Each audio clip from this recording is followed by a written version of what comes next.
the team, but critically as well, it's going to be able to have that intimidate against a lot of the physical attackers. We're jumping into top 4. Please give it up for these trainers. They're battling it out to get into Championship Sunday. We've got the Raging Bolt and the Incineroar out on the field for Paul, Chua, Francesco, Piopero going for that Disruptive Thunderous, supported by the Urshifu. Yeah, well, it's in a nice position, the Thunderous. Like we talked about, that Eerie Impulse, it can come straight out onto the Raging Bolt and take it down to -2. The Urshifu has to be a little bit careful, going to be susceptible to that fake out, slow down this turn, flinch, and then it is susceptible to those Thunderclaps as well. Has to be careful around those. Might give Paul the opportunity to go for a Calm Mind, but do you want to just value maybe the Raging Bolt switching out here, positioning a little bit better, dealing damage onto that Thunderous, but the Incineroar has to take its time going after that Urshifu. If it leaves it unchecked here, it could be detrimental to Paul, and you don't want to lose a key piece of your team early on. One of the Pokemon you've got to find a way through is that Thunderous, and Paul just making an adaptation straight out of the blocks here. Going to switch out that intimidating Incineroar and bringing the Rillaboom into the fray. You're going to then still have the fake up pressure onto that Urshifu onto the next turn, as Thunderous does what it does best, going for that Eerie Impulse and going to be lowering the special attack of that Raging Bolt by 2 stages, meaning it's going to be forced to have to go for Calm Mind if it wants to get that back up, and the damage it's going to be able to deal with Thunder Pulse is going to be severely weakened. Fantastic switch, and however by Paul, it's going to be able to eat up all of these Surging Strikes with that Grass-type Rillaboom. Yeah, and it preserves that Incineroar for later on in this match. I think one thing you would identify on Francesco's side of the field is the fact that a lot of the attackers are physical, so that Intimidate really crucial. You can see how important that Eerie Impulse was to just debuff the Raging Bolt. That Dragon Pulse brushed aside by the Thunderous and sitting in a pretty comfortable position, not really threatened by the Rillaboom and not really threatened so much by that Raging Bolt anymore. And the Thunder is free to go for another Eerie Impulse into the Raging Bolt if they want, just slowing things down and letting the Urshifu have a little bit of breathing room, but not because of that switch from the Rillaboom that now pressures with the Grassy Glide, Wood Hammer, and that is something that Francesco has to react to. Do they go for that Terra Steel that gets rid of that Grass typing? That could be an option and get a big close combat in return.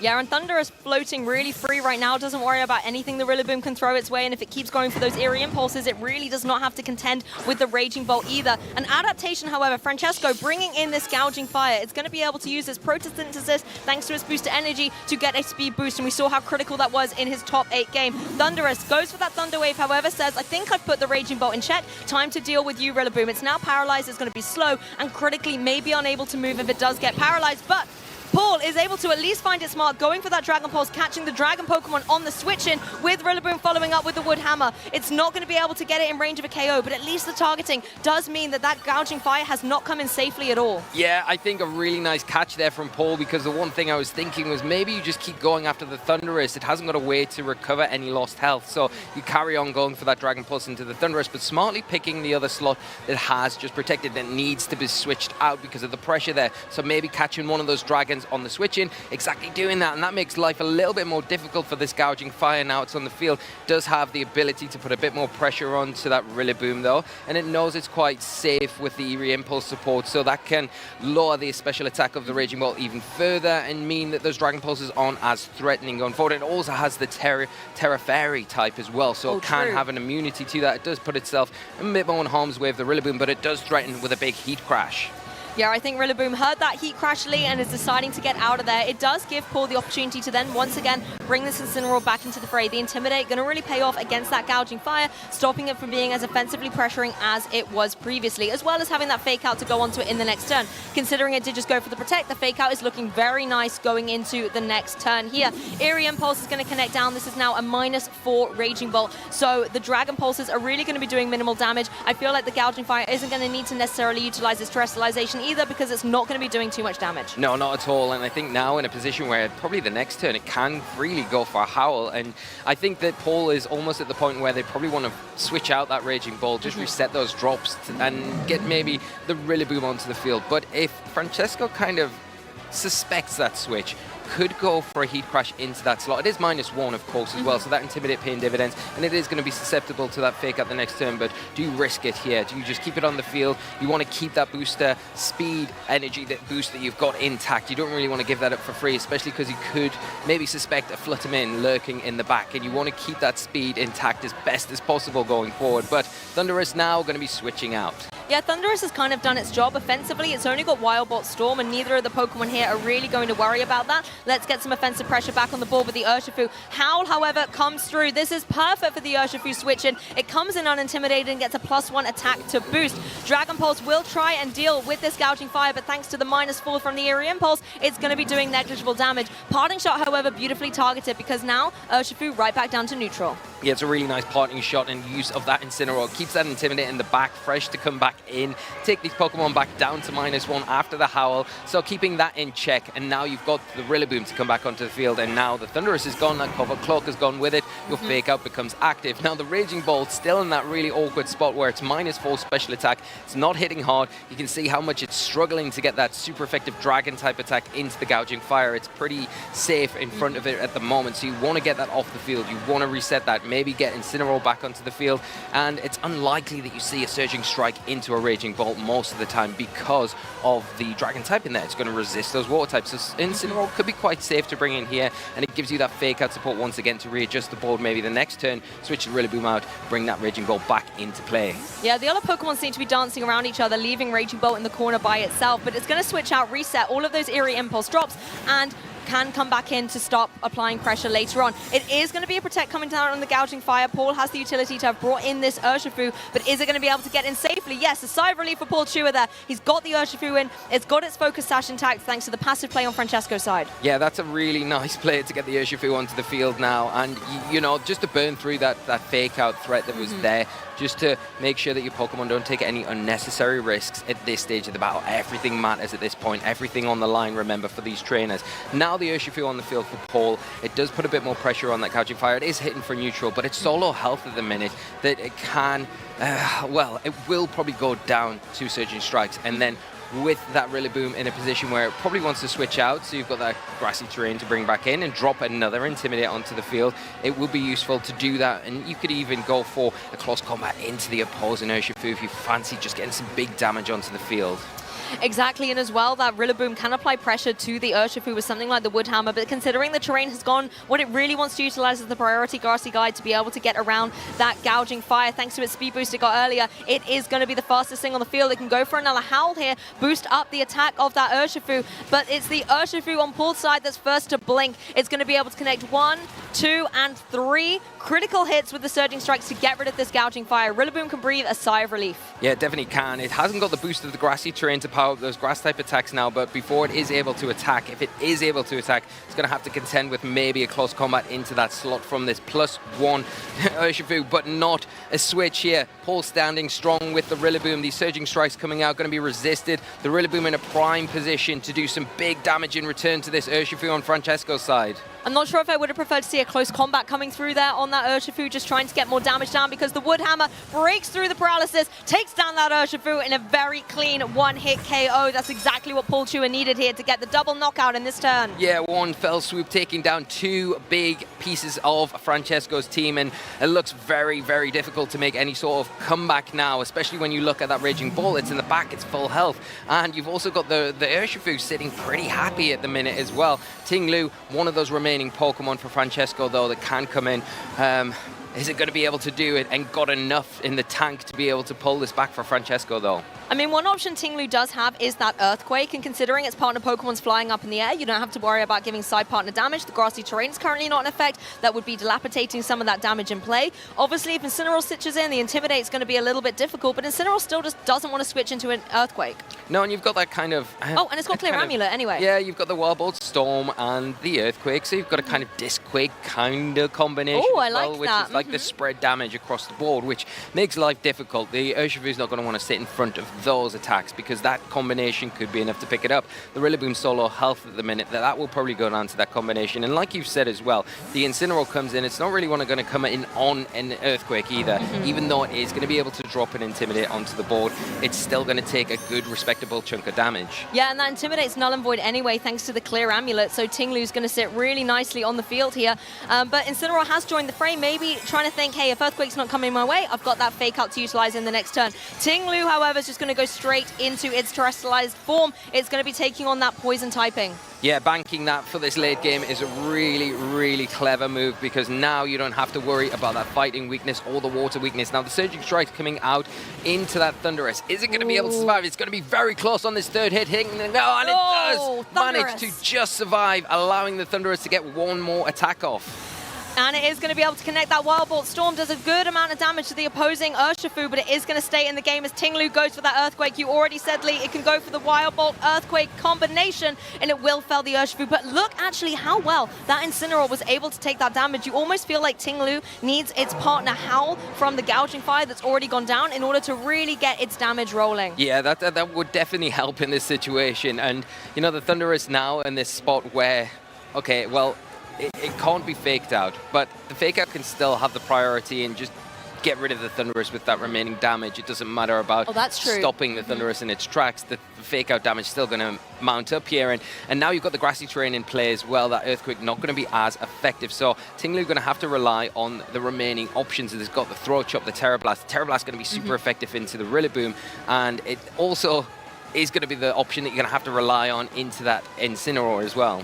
Yeah, there's no Protect on the Thunderous, so as you said, a fake out might very well be able to finish the job, and it's a nice way to just remove that Pokemon from play before it can even go for any of its Prankster priority. Not that I think that really matters here. It's not like you can do it into the opposing Incineroar. It would really be about that Wild Bolt Storm, so you just want to remove it from play. Yeah, and I think the other thing that you could consider here is maybe going for the knockoff into the Ting Lu the following turn once this Thunderous is gone. Take away that Clear Amulet. You've got the grassy terrain, which is protecting you from the Earthquake to a certain extent, and then if you can cycle in the Incineroar over and over again, then you can drop that Intimidate again and again, making it weaker and weaker and giving you an easier route to success. Do you know what? I really like that play actually by Paul. You've got two Pokemon on the field that can utilize that fake out, and you can just go into both the Pokemon there. That's not something you see every day. Not something you see every day, and a really good use of it right here, right now. Perfect for that scenario where you can remove that Thunderous and then, yes, stop that Ting Lu in its tracks. That is the biggest threat on the field from Francesco at the minute. But between the three Pokemon that Paul's got left, especially with that grassy terrain support that's cut the Earthquake damage in half, the Raging Bolt can come in and potentially even set up a Calm Mind, get that extra boost, get the knockoff off, you cycle the Incineroar out, get your Rillaboom back on the field, you've got that fake out again, and then you can drop an Intimidate and just keep going, cycling until that Raging Bolt's in a position where it can close and get rid of that Ting Lu effectively. This is the thing, when you have the opportunity to utilize both of these pivoting powers, Rillaboom and Incineroar can just keep coming in turn after turn, going for the fake out, and when you're Francesco with only one Pokemon remaining, essentially it could mean that it never gets to move again in this game one. So Francesco locking in the forfeit. Paul Chua, one game away from having the chance to re-earn the European International title. Yeah, incredibly well played by Paul, just controlling that match from start to finish. Really just a master of this balance core and utilizing the tools to their maximum potential here, making it incredibly difficult for Francesco to get a foothold in the game here. We can take a quick look at the key moments here. The surging strikes into that Gouging Fire that had taken that initial damage. Again, Francesco getting caught with a switch in from a Dragon Pulse, doing massive damage. Well, not massive damage, but really significant damage. Putting it in that position where the surging strikes was enough to pick it up. And then from that point on, the pieces started falling away. The puzzle was not there for Francesco to put together to get him over the line. And Paul just did what we know Paul to do best. Did and executed his exact game plan. And that's exactly what we've seen destabilize Francesco earlier in the tournament as well. Those Dragon Pulses completely coming through and just getting critical damage that stacked up in the end game. Don't forget, trainers, this is our Masters top four, the first one between the US and Italy. And guess what? Our other top four is the exact same pairing. Are we going to see US or Italy take the title tomorrow? Paul is one game away from trying to re-earn the title. Francesco trying to get into his first European Grand Final. Yeah, here we go. Well, I think it's all to do for Francesco. Got to make some sort of adjustments going into this game. I really like the Ting Lu. Ting Lulu? Ting Lulu. No, I do. I think bringing it out front and center might be a bit better because then you can terrestrialize it. You've got the Clear Amulet, so you're not worried so much about the Intimidate, but you can put pressure on that Raging Bolt. And if the Rillaboom comes out to try and suppress the Earthquake, you've got the Terra Blast to pressure that as well. So I think maybe try and pave the way early and then use the tools that you led with last game as a late game option. Well, we're going to see the Thunderous that can get up to so much disruption out again for Francesco, paired up with that Urshifu that's going to have to take the Intimidate from the Incineroar and the Urshifu on Paul Chua's side. Yeah, now you would say that the Thunderous in a great position to get one of those big electric type attacks off. But the problem is here, yes, it can't be faked out, so it is going to get an attack off, but it is going to be slower than the Urshifu. The Urshifu has to be careful. It doesn't be the target of a Thunder Wave, though. That's the one thing that Paul really doesn't want to happen. But if you can get the Rillaboom in here, you have that fake out the next turn, you potentially have a way to pressure the opposing Urshifu and try and angle a Surging Strikes into that Thunderous. Oh, look at that. The Thunder Wave went down onto the Rillaboom. That was previously an Incineroar with the Dark typing, would have been immune. So poor Rillaboom, it just can't catch a break. It's always paralyzed. However, Thunderous isn't going to be able to get away with that scot-free. We are going to see the Surging Strikes come through from the Urshifu. It's not going to be able to get a KO, but all that damage could be critical. Rillaboom now in play, maybe is going to be able to try and clean up in the following turn. Yeah, and in return, in response to Surging Strikes from Francesco's Urshifu, again going to be really taken quite comfortably by Paul's. Now, the scenario here is, yes, you can pressure the Urshifu on Francesco's side with your own Rillaboom, but the more important thing I think that Francesco needs to sit up and take note of is the fact that you've got Grassy Glide priority and Aqua Jet that could come out, and that combination alone will probably be enough to take down the Thunderous. So you have to be careful. Do you want to lose a resource so quickly? I think you need to get some better returns from losing these resources rather than just letting them go down without much return. Now, you could go for a Thunder Wave into the Urshifu. That is an option.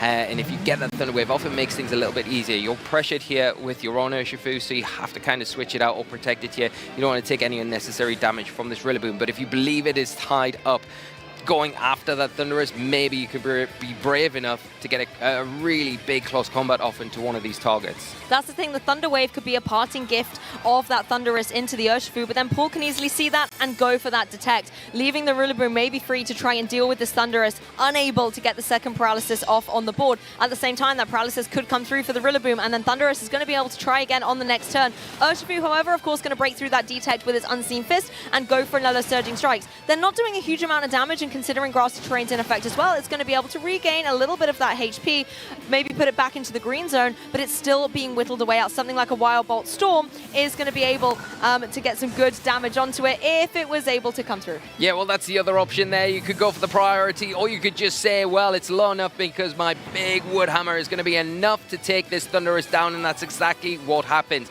Now that speed control has been removed, now things get a little bit easier for Paul, like they did in that first game, where you don't have to worry about it when it's not on the field. It really frees up this Urshifu on Paul's side. You've got rid of that disrupted Thunderous. You don't have to worry about the Thunder Wave. And look, a Gouging Fire has just come into the fray. That's going to be a perfect target for a Surging Strikes. Yeah, and now with the Incineroar positioned so well in the back, Paul has the ability to just switch it in here and drop that Intimidate, lower those attacks, mitigate the Howl that could potentially come out, and mitigate the fact that there is the threat of that Heat Crash into the Rillaboom. So a really good switch here. The only problem doing that is that Francesco could see through that, maybe go for a Surging Strikes into that slot, but no switches, no changes. Grassy Glide into the Urshifu. Is this Rillaboom even paralyzed? It's breaking through every time, using its priority to bypass the speed deficit it gets from the Paralysis to get some good damage down onto that Urshifu. Close combat is going to follow up, though, and finish the job. So Paul able to get rid of this Urshifu, and suddenly Francesco is down 2 Pokemon already in this top 4. Yeah, and the reliance now is all on this Gouging Fire. The Breaking Swipe, great here to lower the attack power of these 2 Pokemon on Paul's side of the field, but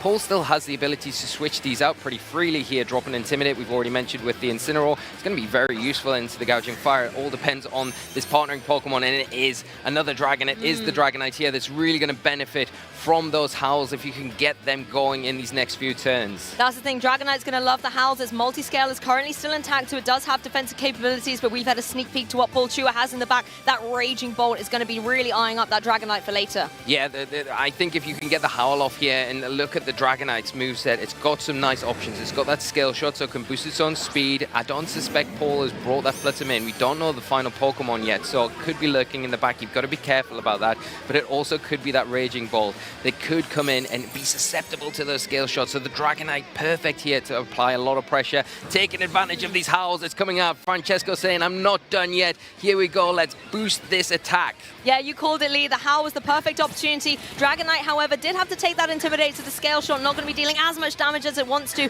but it's still going to try whittling away at this Incineroar. It has that loaded dice, so we know it's going to hit 4 times, but is it going to be able to get the little bit of extra with that 5th turn? Yeah, there we go. It is going to hit into the Incineroar 5 times. It will activate the Citrus Berry, I believe, on the Incineroar here, so it should restore a little bit of that health back that it has lost.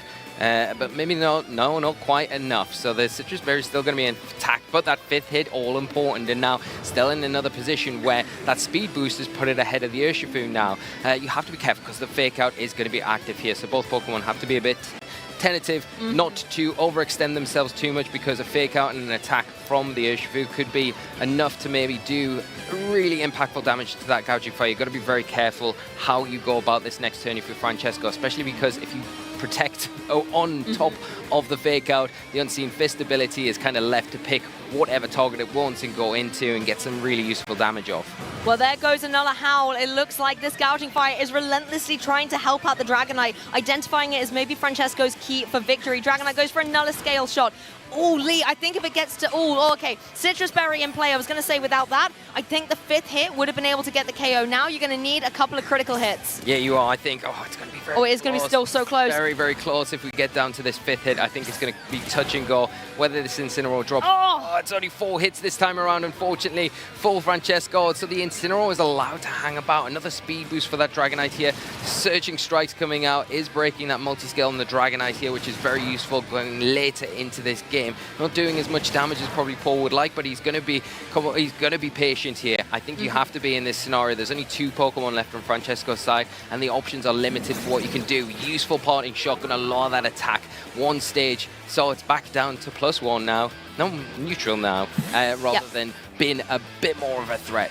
But I think the critical thing is as well, not only do you bring it back down to neutral, but you can bring that Rillaboom potentially in at the back and have Fake Out once again, or you can bring your 4th and final Pokemon, that Raging Bolt, on both of the Dragons on the opposing side. Look at their shocked reactions. That is not what they wanted to see. That is not at all. And the Grassy Terrain ending at the perfect time where the Rillaboom leaves the field. It's going to be able to come back onto the field, set that up again, and just stack up with that leftovers recovery that the Raging Bolt's got access to. And the ability to pressure both of these Dragons now with that Dragon Pulse is huge for Paul, and that's where this end game's come down to. Can you support it well enough? You've got the tools to be able to do that. You just need to be able to execute the game plan. And one of the best things is that Paul Chua already has Terrestrialization still in the bank. So you can go for the Terra Fairy on your Raging Bolt, meaning that you don't have to worry about the Breaking Swipe, you don't have to worry about the Scale Shot. Your Raging Bolt will be immune. It's at a lot of HP. We know how bulky it can be. It's very difficult to get through. And it looks like Paul is going to have this Raging Bolt set up to try and get victory. Yeah, and I don't think you even want to spend turns going for the Calm Mind now. I think you want to just concentrate and go on for those Dragon Pulses, removing one of these targets at a time. If you can get rid of that Dragonite, things become a little bit easier for some of the other members on the team that can put a bit more pressure on this Gouging Fire. As you see the Incineroar switch in, that Intimidate drop once again, so important just to mitigate those howls that the Gouging Fire is continually throwing out onto their side of the field. We talked about how the Eerie Impulses were important on Francesco's side, but the Intimidates on Incineroar with the Paul Chua side are turning out to be even stronger. Thunderclap priority comes through, doesn't get the KO on the Dragonite, but manages to make that call. Dragonite, however, the Scale Shot misses. Oh no, it doesn't, it's just not affected. And then Breaking Swipe, also not going to be affected into that Raging Bolt, but will connect into that Incineroar. What an amazing Terrestrialization here, getting immunity to those 2 Dragon-type attacks, rendering that turn pretty much useless for Francesco. Now you've got the Incineroar coming in, and we have it. The battle is cancelled. Paul Chua will be moving into our finals here at the European International Championships. Paul Chua